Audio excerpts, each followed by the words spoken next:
Practicing and time. Repetition and time spent are the golden rule of what most of us grow up with.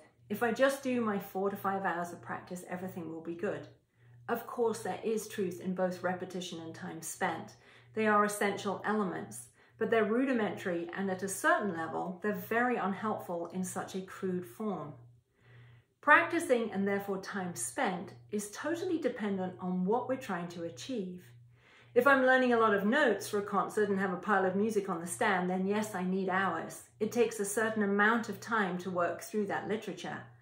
But if I'm working on some tiny aspect of technique, locating and learning a tiny sensation in the body and working it into my playing from basic playing into repertoire, long hours don't help. I need the best, freshest brain power available, and that is tiny amounts of time.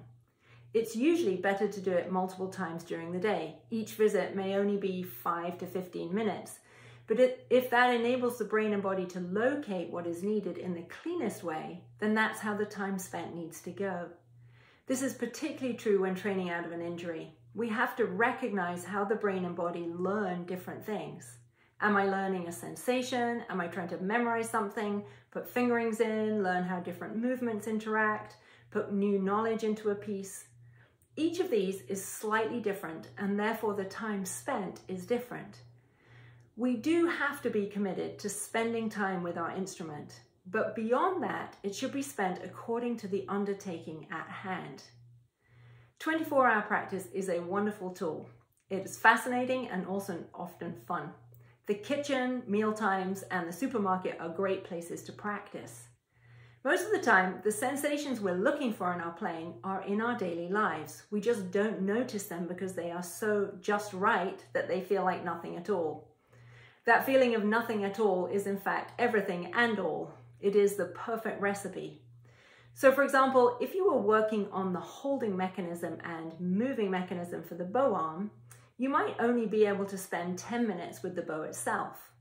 But if you then go shopping, you start to notice that you're holding and moving objects all the time in the supermarket, and they're all different shapes and sizes, which is much more complicated than the bow, which is always the same shape and the same size. The very same tiny sensations that you're finding with the bow are there to be observed in the supermarket, and you're doing them effortlessly. All you need to do is actually notice them. I often refer to these as blueprint sensations. We can do them easily, and as they don't require any active thinking, we can observe ourselves in action. We can learn so much from watching ourselves in daily life, and we can solve so many problems by taking the brilliant knowledge we use in our daily activities over into our playing. We have to use our normal physical logic on the instrument. We cannot employ alien movements. So this 24-hour practicing is rich territory. Taking a can of baked beans off the shelf and putting them into the cart is practicing. So if practicing is many different things depending on the task at hand, then practicing is better thought of as time with the instrument. Being devoted to spending time with the instrument is often a more productive way of thinking about practicing and gets us away from the traditional sense of long hours as our only value system.